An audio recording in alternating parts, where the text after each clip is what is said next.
Hi, my name is Nick Boulis. I'm a neurosurgeon here at Emory University. I met the Virginia gentlemen back in 2011 when they first funded my work on stem cell transplantation into the spinal cord for Lou Gehrig's disease, or ALS. That attracted the collaboration with NeuroStem that ultimately led to the first stem cell transplantation in humans for ALS. I met Josh Thompson in 2011, and I've watched his struggle for over 10 years. Josh became a symbol for many people of perseverance and hope in ALS. Imagine a world in which ALS patients don't have to fear not being able to breathe, or a world in which patients like Josh who are on ventilators can have hope for a therapy that can get them off the ventilator where they can begin to breathe again, and understand that that same technology can be applied to the reconstruction of the nerve injuries in our soldiers. That's what we're using the Virginia gentleman's money for now in the Boulis laboratory. And the way we're doing it is we're taking our expertise in stem cell transplantation into ALS patients, but instead of transplanting protective neurons into the spinal cord, we're now transplanting motor neurons, embryonic motor neurons created from stem cells into the very ends of peripheral nerves, where those embryonic stem cells, because of their nature, can find their way to muscle and recreate those connections with muscle. In so doing, it gives us a way to stimulate muscles and prevent atrophy from happening.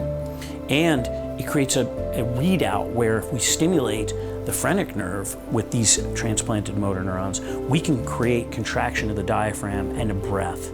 Working with Josh in his room. Now, if you watched him and you asked him to take a breath, even though he couldn't breathe on his own, you could see that the ventilator was registering his effort to breathe. And what that told me was there's a signal in the phrenic nerve, albeit small, not big enough to move the diaphragm. But if we can put a sensor on the phrenic nerve and read out that signal of ALS patients trying to breathe, we can turn that into a signal that feeds out through this stem cell mediated neuromuscular junction that we can create now. This whole program was conceived to take ALS patients and begin to rebuild them. That was being done to provide hope for Josh Thompson, but it can also provide hope for all ALS patients.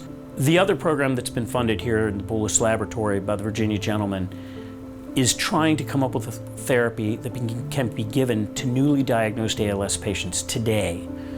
For the last 5 years, we've developed a new therapy that involves the simple idea of taking riluzole, which is a drug that we know keeps ALS patients alive longer, and by putting it in a new formulation that goes into a pump that's delivered directly to the spinal cord, that drug doesn't go to the liver where it's toxic.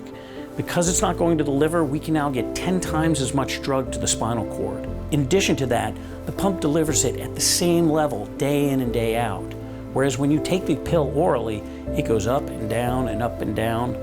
If you can imagine that that drug acts as a shield, ask yourself, do you want to keep your shield up all the time, or do you want to raise and lower it while arrows are being fired at you?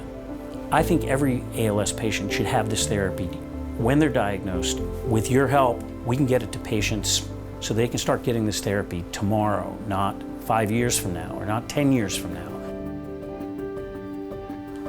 You know, when I used to get together with Josh, he would always ask me how I was doing. And it always used to floor me, given what he was going through, that he not only endured, but he cared about other people. And I think he knew the symbol that he was and the motivation that he gave people to make the money, to drive the research, to find an end to this. When I think about what it takes to create cures and therapies for ALS, I mean, it takes perseverance, it takes showing up, continuing to show up, and the people who work for me continuing to work.